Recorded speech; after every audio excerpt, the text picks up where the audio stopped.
내일이 무슨 날인지 아십니까? 우리나라 국경기죠. 네, 그 광복절입니다. 일본으로부터 해방을 맞이하여 기념하는 70주년 광복절입니다. 자, 우리나라는 35년 동안 일제 식민지를 받다가 1945년 8월 15일에 해방을 맞이했습니다.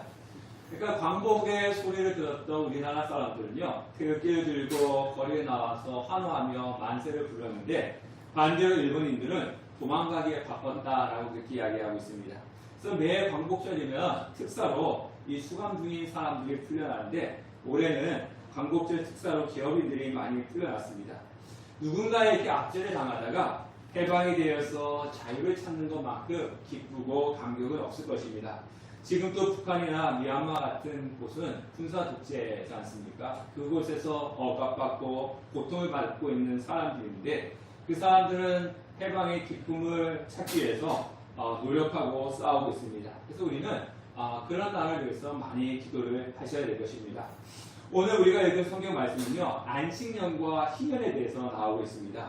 그래서 희년은요, 히브리어로 요벨이라고 이렇게 하는데, 이 요벨은 순양의 뿔로 만든 그 나팔을 가리킵니다. 그래서 이 요벨을 악기 이름으로도 이렇게 사용하고 있는데, 출애굽기 19장에 보면 하나님께서 시내산에 강림하실 때 이 나팔 소리가 울렸다고 하는데, 이 나팔 소리가 바로 요벨입니다. 그래서 이 요벨은 희년을 뜻하는 말이기도 하지만 또 이 나팔을 의미하면서 이 하나님께서 임재하고 은혜를 선포되는 것을 알렸다. 그래서 희년을 요벨이다, 요벨의 해다 이렇게 부릅니다. 자, 희년은요, 이 50년 이스라엘 백성들이 가나안 땅에 들어가서 50년 되는 해를 이야기합니다. 그래서 제가 이 오늘 성경에 안식일과 안식년, 희년이 있는데 잠깐 구분을 해놨습니다. 이 안식일은요, 한 주간의 마지막입니다. 일, 월, 화, 수, 목, 금, 토지 않습니까? 그 마지막 날 토요일이 안식일이고 그 하루를 쉬는 겁니다. 또 안식년은 무엇이냐? 7번째 해. 그러니까 한 주간이 7일이고 그 다음에 7이니까 49년 되는 때가 안식년입니다. 이 한 해를 또 쉬는 겁니다. 그 희년은 무엇이냐면 7번의 안식일이 지난 안식년이 지난 그 다음 해, 그러니까 49년이 안식년이면은 50년째 되는 해가 바로 희년이 되는 겁니다. 이 희년도 한 해를 아무것도 하지 않고 쉬는 그런 해인 것입니다. 그래서 오늘 성경에 보면요, 이 희년에 대해서 이야기를 하고 있는데, 너는 7 안식년을 계수할지니 이는 7년이 7번인즉 안식년 7번 동안 곧 49년이라. 7째 날 여름날을 속죄일이니 너는 뿔나팔 소리를 내되 전국에서 뿔나팔을 크게 불지며, 또 너희는 50년째 해를 거룩하게 하여 그 땅에 있는 모든 주민을 위하여 자유를 공포하라. 이 해는 너희에게 희년이니 너희는 각각 자기의 소유지로 돌아가며 각각 자기의 가족에게로 돌아갈지며, 그 50년째 해에는 너희의 희년이니 너희는 파종하지 말며 스스로 난 것을 거두지 말며 가꾸지 아니한 포도를 거두지 말라. 이는 희년이니 너희에게 거룩함이라. 너희는 밭의 소출을 먹으리라. 이렇게 말씀하고 있습니다. 즉 희년은 잃어버린 기업이 회복되는 것, 그리고 종되었던 자들이 자유를 찾는 것, 그리고 빚진 자들은 그 부채를 탕감을 받고 땅은 안식을 누리는 것이 바로 희년입니다. 그래서 희년은요, 이 땅에 있는 모든 사람들이 자유를 누리는 것이 바로 희년입니다. 그래서 이 억눌렸던 자들이 이 자유를 누리기 때문에 기쁨의 해이고 은혜의 해라고 말하고 있는 겁니다. 자, 이스라엘 백성들은요, 가나안 땅에 들어가면 이 가나안 땅에 들어가서 각 지파별로 그 지파에 있는 가족별로 땅을 분배받았어요. 땅을 분배받으니까 처음에는 다 똑같이 땅을 분배받지 않습니까? 근데 하나님께서 어떤 법률을 정했냐면은 너희들이 받은 이 땅을 매매하지 말라, 돈을 주고 사고 팔지 마라, 이렇게 하나님께서 명령을 내리셨습니다. 그래서 북이스라엘 왕 아합 왕이 나봇의 포도원이 너무나 좋아가지고 이 포도원을 팔아라 나한테, 그럼 내가 더 좋은 것을 주겠다라고 했을 때 나봇이 어떻게 했습니까? 아니다, 이건 팔 수가 없다. 우리 조상부터 내려왔던 땅을 우리는 팔 수가 없다. 이 팔 수 없다라고 하는 게 뭐냐면요, 하나님께서 매매를 금지했기 때문에 팔 수가 없다는 거예요. 그래서 그 팔 수 없다 이렇게 이야기한 겁니다. 그리고 또 하나님께서는 어떤 법률을 정했냐면 히브리 사람들끼리는 종을 삼지 마라. 종을 삼지 마라 이렇게 했습니다. 그런데요, 사람이라고 하는 것이 출발점이 똑같아 할지라도 내가 여기 있는 모든 분들이 다 1,000,000원씩 나눠서 주었다 할지라도 시간이 지나다 보면은 1,000,000원 받은 사람, 어떤 사람은 1,000,000원을 2,000,000원으로 만드는 사람도 있지만 또 어떤 사람은 1,000,000원을 500만원으로 줄이는 그런 사람도 있지 않겠습니까? 그래서 살아가다 하다 보니까 똑같은 땅을 분배받았는데 어떤 사람은 부자가 되고 어떤 사람은 또 가난해지기도 하고 그렇게 돼가는 겁니다. 그런데 가난해지다 보니까 먹고 살기 위해서 어떻게 되겠습니까? 가난한 사람들은 먹고 살기 위해서 빚을 져야 되는 거지 않습니까? 부자한테. 빚을 졌는데 그 빚을 갚지 못하면 어떻게 되는 거죠? 내 땅이 넘어가는 거예요. 또 빚을 갚지 못하면 내 자녀가 뭘로 끌려가야 되는 겁니까? 종으로 가야 되는 것입니다. 그런 일들이 일어났습니다. 그런데요, 사람이 살다 보면 빚진 것이 쉽게 갚을 수가 있습니까? 잘 안 갚아주죠. 여러분들 전세자금 대출, 저희들 전세자금 대출 받았는데요. 그게 갚는 게 쉽지가 않습니다. 먹고 살아야 되죠. 이자 갚아야 되죠. 참 갚는 것이 어렵습니다. 그러니까 한번 빚을 지니까 이 집이 넘어가고 자녀가 종으로 끌려가니까 돈을 벌어가지고 빨리 빚을 갚아서 넘어갔던 토지를 다시금 받아야 되고 종으로 끌려갔던 자녀를 데리고 와야 되는데 그게 쉬운 것이 아닙니다. 그러다 보면 영원히 내 땅이 하나님께 분배받은 땅이 남의 것이 되는 경우도 있고 종으로 끌려갔던 내 자녀가 영원히 종이 될 수가 있는 것입니다. 그래서 하나님께서는 이것을 방지하기 위해서 50년이 되는 희년이 되면은 이 넘어갔던 토지를 원주인에게 돌려주어라. 그리고 종으로 끌려갔던 이 사람을 다시 집으로 가족품으로 보내주어라. 이렇게 하나님께서 희년을 만들어 놓으신 것입니다. 그래서 희년이 되면 땅이 해방되고 종되었던 자들이 자유를 누리게 되는 것입니다. 그러면 하나님께서 이 희년을 통해서 우리에게 주시는 교훈이 있습니다. 그 첫 번째가 뭐냐면 억눌렸던 자, 자유를 억압당했던 자들에게 주시는 자유입니다. 자, 희년에 팔려갔던 자들은 그 종로를 타던 자들이 아무런 조건 없이 풀려나는 것입니다. 그러니까 1년을 종로를 했던 사람이든지 아니면 40년을 종로를 했던 사람들인지 상관없이 희년이 되면 다 고향으로 돌아가서 자유를 누리는 것입니다. 이 땅에 있는 사람들은요, 이 희년이 주는 의미는 죄의 종입니다.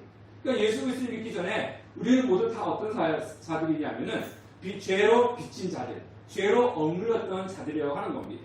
자, 우리는 빚진 자이기 때문에 죄의 종이었고요. 이 빚진 자는 그것을 갚기까지는 자유가 억압되어 있는 종이었습니다. 그런데 우리는 그 빚을 무엇으로도 탕감받을 수가 없었지만은 예수님께서 우리를 위해서 십자가에 못 박혀 돌아가심을 통해 가지고 죄의 빚을 탕감을 받고 자유를 누린 것입니다.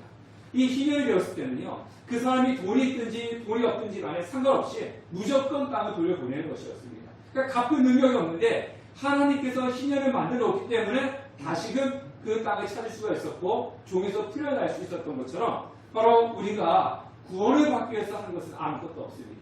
죄의 빚을 탕감받기 위해서 한 것은 아무것도 없습니다. 그런데 예수님께서 우리를 위해서 십자가에 못 박혀 돌아가심을 통해서 구원이 이루어졌다는 겁니다.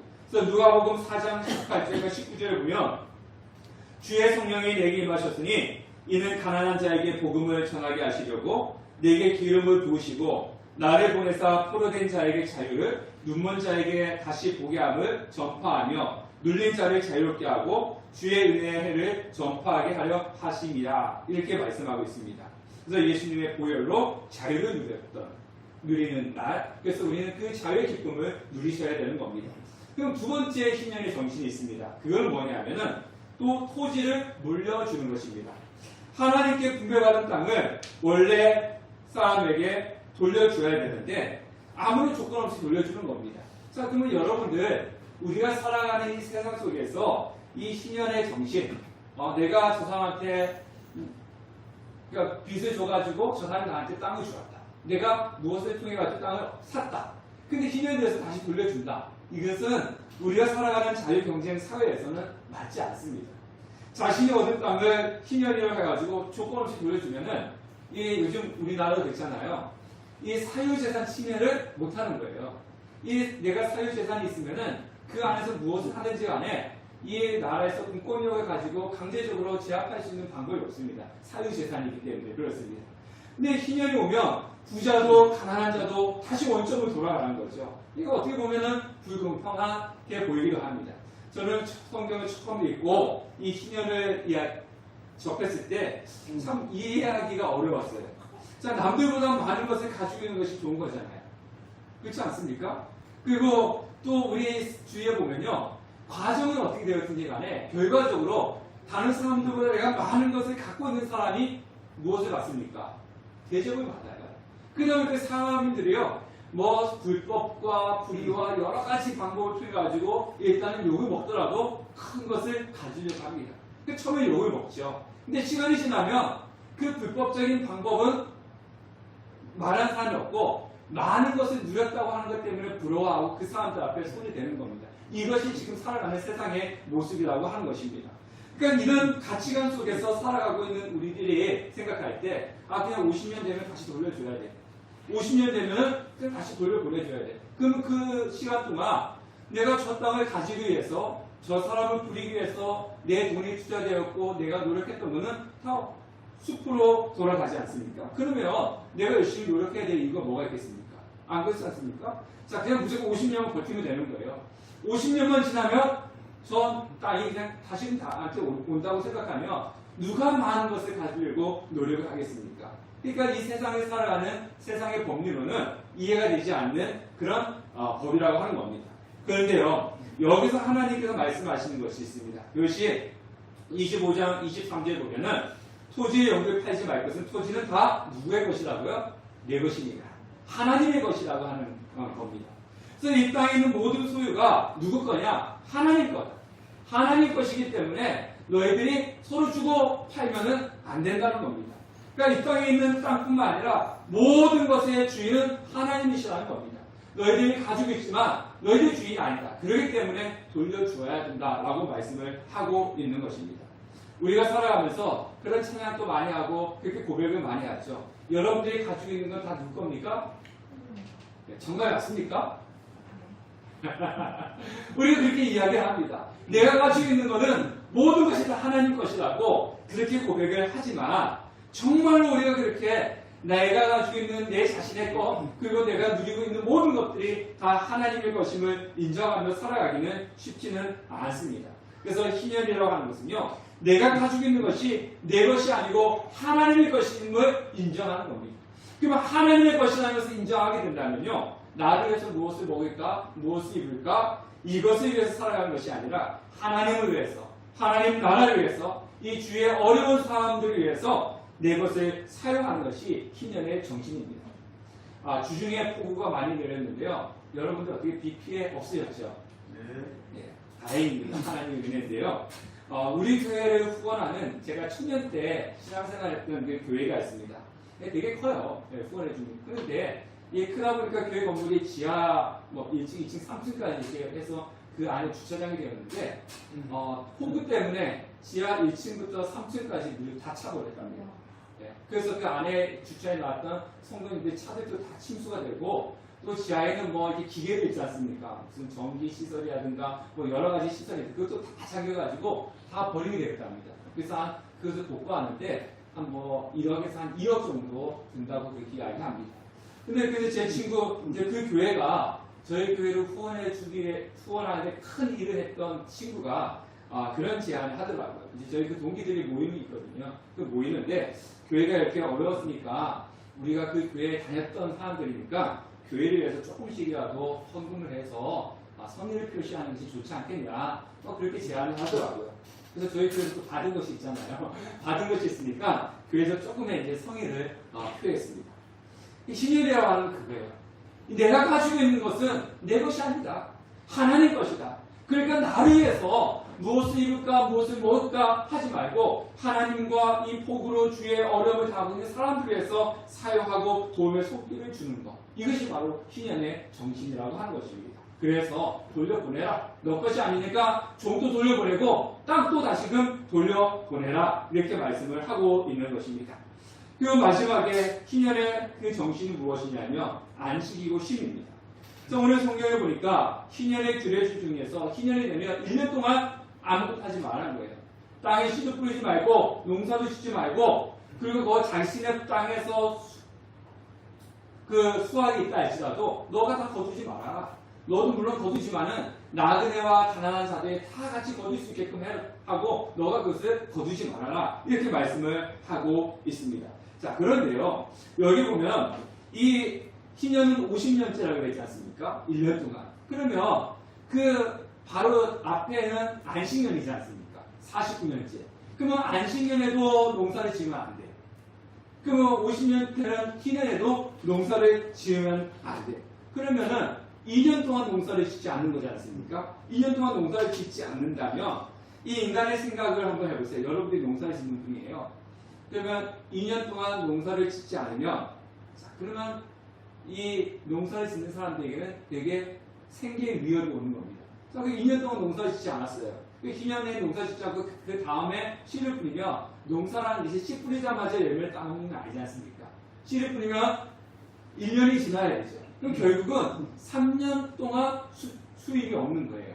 여러분들 일을 하는데 3년 동안 가게 문을 닫으면 어떻게 돼요? 집사님? 3년이 아니라 일주일만 문을 닫아도 손님들이 떨어져 나가요. 그죠? 예. 근데 3년 동안 농사를 짓지 않으면 무엇을 먹고 살겠습니까? 인간적인 생각에서는요, 이 안식년을 지키고, 희년을 지키고, 그 다음에 농사를 지으면 이 3년 동안 수익이 안 됐으면 어떻게 먹고 살지? 이런 위험이 있기 때문에 걱정하고 염려하는 겁니다. 자, 그래서 20절과 22절을 보면요. 우리 다 같이 한번 읽어볼게요. 시작. 만일 너희가 말하기를 우리가 만일 7해를 심지도 못하고 소출을 거두지도 못하면 우리가 무엇을 먹으리요 하겠으나 내가 명령하여 6째 해에 내 복이 너희에게 주어 그 소출이 3년 동안 쓰기에 족하게 하리라. 너희가 8째 해에 파종하려니와 묵은 소출을 먹을 것이며 9째 해에 그 땅에 소출이 들어오기까지 너희는 묵을 것을 먹으리라. 자, 3년 동안이나 일을 하지 않고 쉰다. 2년 동안 쉬고 3년 동안 수익이 없다면 염려하는 겁니다. 어떻게 먹고 살지? 무엇을 먹고 살지? 그때 하나님께서 하시는 말씀이 뭐냐면 지금 내 얘기는요. 가나안 땅에 들어가기 전이잖아요. 이 말씀은 너희들이 가나안 땅에 들어갈 것인데 가나안 땅에 들어가면 이렇게 지켜야 돼 이겁니다. 그러니까 안식년을 지키고 희년을 지키고 그랬을 때 3년 동안 너희들의 수입이 없고 소출이 없어서 무엇을 먹고 살까 걱정하지만 하나님께서 3년 동안 풍성하게 먹을 수 있게끔 해주겠다. 그 전에 소출을 많이 주겠다. 하나님께서 그렇게 약속을 하는 거예요. 근데 약속이에요. 이미 보여준 것이 아니라 그렇게 해주시겠다는 약속이에요. 이 약속을 지키는 것이 믿는 것이 우리에게는요 매우 큰 도전입니다. 하나님께서 광야에서 매일 새벽마다 무엇을 주셨죠? 아침에 눈 뜨고 딱 새벽에 나가면 하늘에서 매일같이 내린 게 있잖아요. 네, 만나지 않습니까? 만나. 자, 만나는요 그날 먹을 것만 내려주시는 거예요. 그래서 내가 오늘 많이 거두어가지고 내일 먹어야지 하고 남겨두면은 만나는 이 벌레가 끼고 그래서 더 먹을 수가 없습니다. 그래서 오늘 만나를 주신 것은 오늘 먹고 내일은 내일 내려준 것은 또 먹고 그렇게 살아가는 것이 만납니다. 그런데 안식일에는 아무것도 하지 말라 그랬잖아요. 그럼 안식일은 어떻게 해요? 굶어야 되나요? 안식일은 만나를 내지 않았어요. 굶어야 되는 겁니까? 아니죠. 안식일 전날에 하나님께서 만나를 많이 내려주셔서 안식일 끝까지 거두게끔 했던 거죠. 근데 성경에 보니까 안식일에도 만나를 거두러 나갔던 사람들이 있어서 하나님께 책망을 받은 거지 않습니까? 바로 안식년과 희년은 그런 거란 겁니다. 하나님께서 너희들 2년 동안 아무것도 하지 마. 그래서 3년 동안은 소출이 없을 거야. 3년 동안은 소출이 없는데 그렇지만 안식년 전에 하나님께서 3년 동안 먹을 수 있는 것을 줄 거야. 그러니까 안식년과 희년을 지켜.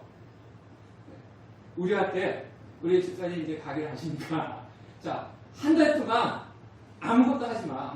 그 전달에 그 한 달 동안 먹을 것을 풍성하게 줄게.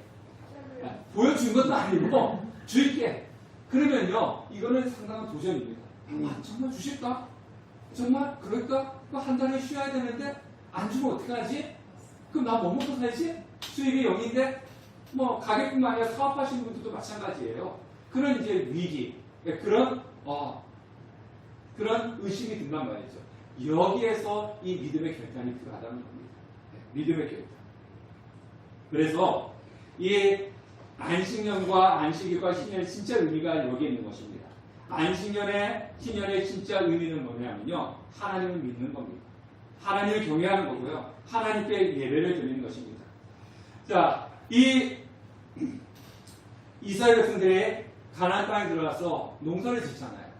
농사를 짓는데 농사를 짓는 것에 전념하다 보니까 내가 하나님의 백성이라고 하는 것을 잊어버린다든가, 아니면 그 땅에서 이방 민족들이 살아가는 그 이방 민족의 풍속에 젖어들다가 하나님이란 존재를 잊어버리지 말라고 하나님께서 안식일과 안식년과 희년을 부어주시는 겁니다. 쉽게 말하면 이겁니다. 우리가 먹고 살잖아요. 많은 분들이 그래요.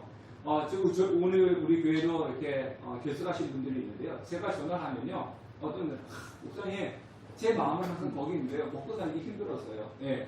또 방금 제가 되게 요즘 바빠가지고요. 바쁘다가 보니까 아침에 못 일어났어요. 이렇게 이야기하면서 못 드시는 분들이 계십니다. 예?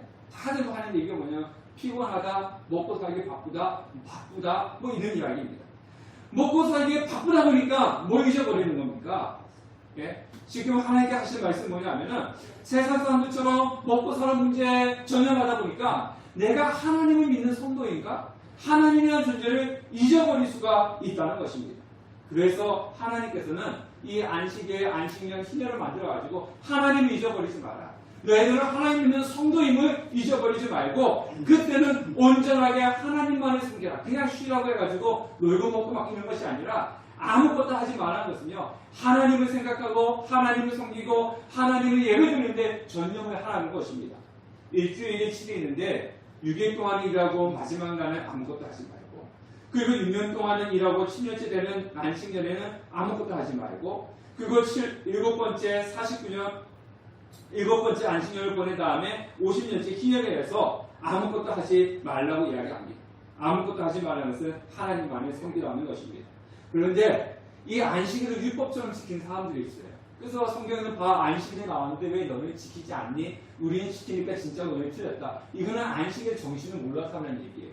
안식일은 그냥 율법처럼 요난 지키고 요난 안 지키고 이런 개념이 아니라, 안식일을 지키라고 하는 것은 하나님을 잊어버리지 말고 우리가 어떠한 삶 속에서 어떠한 곳에 있든지 간에 하나님을 잊어버리지 말고 하나님을 섬기는 백성임을, 성도라는 것을 잊어버리지 말고 늘 하나님을 섬기면서 살아가는 것이 바로 안식일의 정신이라고 하는 것입니다. 세상의 사람들은 우리에게 그렇게 이야기합니다. 아니, 주일에 지금 이 바쁠 때, 이 경제가 안 좋을 때 뭔가 더 열심히 해야지. 근데 외출을 해가지고 어떻게 이 땅에서 먹고 살 수 있을 거야? 이렇게 이야기합니다. 그리고 불법이 있어야 되고 또 남도 좀 속이고 그래야지 잘 먹고 살지, 정직하게 하나님 말씀 지키면서 살아간다고 해서 어떻게 살아갈 수가 있어? 세상 사람들 그렇게 이야기합니다. 요즘 제가 여러 번 이야기했잖아요. 예전에 제가 우리 여기 준영이처럼 어렸을 때는요, 제일 많이 들었던 소리가 뭔지 아세요? 칭찬으로? 아유, 착하다. 그래서 제 동기들, 친구들 모임을 가면 저보고 착한 민호. 아무것도 모르면서 착한 민호. 이게 저의 그거였어요. 근데 요즘은요, 이거 착하다 그러면 뭐라 그런다고요? 칭찬이 아니에요. 욕이라고 그러지 않습니까? 착하다 이러면은, 요즘 세상에서 저렇게 착해서 어떻게 먹고 살려고 그래. 이런, 거라지 않습니까? 그만큼 세상이 악하다는 거죠. 그 세상은 그럽니다. 반듯하게 살아가고 정의를 지키고 의를 지키면서 양심을 지키면서 살아가면 이 땅에서 어떻게 살아가려고 그래. 세상은 우리 보고 그렇게 이야기를 합니다.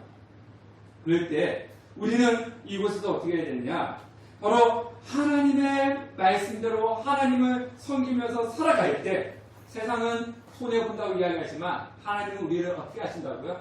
굶기지 아니하신다는 겁니다. 안식년을 지키고 희년을 지켜도 하나님께서는 절대로 우리를 굶기지 아니하시고 족하게 하신다고 하는 그 약속, 그 약속을 믿으면서 살아가는 것이 믿음이에요. 그 말씀을 믿고 하나님을 섬기는 것이 안식년과 희년의 저입니다. 여러분들 이런 게임 해보셨나요? 이렇게 서 있다 뒤로 이렇게 탁 넘어가면 뒤에 있는 사람이 탁 받쳐주는. 네, 해보셨나요? 안 해보셨어요? 해봤어요? 이게 쉽지 않아요, 그죠? 이렇게 내가 이렇게 앞으로 넘어지는 거는 쉬운데 이 뒤로 이렇게 넘어지면 누가 뒤에서 받쳐줘야 되는 거지 않습니까? 앞으로 넘어지면 내 눈으로 보니까 저 사람이 나를 받쳐주는지 안 받쳐주는지 알 수도 있고 안 받쳐주면 내 손으로 이렇게 잡아가지고 보호할 수 있는데 이 뒤로 넘어지면 이 사람이 나를 혹시 안 받쳐주면 어떻게 하지? 혹시 받쳐주는데 힘이 없어서 나를 빠뜨리면 어떻게 하지? 그래서 내가 이렇게 앞으로 넘어지면 내 손으로 받칠 수 있는데 뒤로 넘어지면 받칠 수도 없고 그래서 그 위험성이 있는 거죠. 그래서 이 뒤에 있는 사람은 어떻게 해야 돼요? 전적으로 믿어야지만이 이렇게 뒤로 넘어질 수가 있는 거지 않습니까? 이게 쉬운 게 아니에요. 오늘 집에 가서 여러분 한번 해보세요. 가족끼리 자 내가 뒤로 넘어질 테니까 한번 받아줘 봐. 이래가지고 이렇게 꽉 넘어질 수 있는지 한번 해보십시오. 쉽지가 않습니다. 자, 그것처럼 평소에 우리가 하나님 믿습니다. 하나님을 믿습니다. 하나님을 섬깁니다. 이렇게 하나님을 믿는다고 하지만 막상 우리가 이런 상황 속에 아무것도 하지 마라. 내가 무엇을 주겠다. 아니 이런 위험과 아니면 그 위기에 처했을 때 정말 내가 늘 말했던 것처럼 하나님 믿습니다. 믿습니다 하는 것처럼 정말 내가 하나님을 전적으로 믿고 의지할 수 있는가. 네, 이것이 믿음이라는 거예요. 눈에 보이지 않지 않습니까? 이스라엘 했을 때 가나안 땅에 들어가서 이것을 했을 때 무엇인가 하나님께 보여주면서 너희들 이거 해라. 희년시켜라. 이렇게 하지 않았단 말이에요. 우리가 넘어질 때도 뒤로 넘어질 때 눈에 보이지 않지 않습니까? 그러니까 어려운 거죠. 눈에 보이지 않지만 하나님께서 하신 그 말씀, 약속 하나만 믿고 그렇게 해나가는 겁니다. 한번 그런 경험이 있었다면 또 한 번 하기 쉬운 거죠. 한 번 경험이 있었다면 쉽지만은 그런 경험이 없는 가운데 그것을 믿는 것, 그것이 바로 믿음입니다. 그래서 그 믿음의 길을 걸어가는 것이 바로 성도라고 하는 겁니다. 우리 함께하는 성도 여러분, 오늘 여기 계신 여러분들은 바로 안식년과 희년이라는 것은 하나님을 더 열심히 믿고 섬기도록 만드신 날입니다. 당장 눈에 보이는 것이 없고 걱정이 되고 염려가 되어도 하나님의 말씀을 믿고 나가는 것, 이것이 참된 믿음이라고 하는 것입니다. 그래서 예수 그리스도 통해서 억압된 자유를 누리는 희년의 축제에 참석한 성도님들, 그리고 또 은혜를 받은 자로서 늘 하나님을 경배하고 경외하는 그런 성도님들로 한 주간 동안 삶을 살아가는 여러분 되시기를 주님의 이름으로 축원합니다. 기도하겠습니다.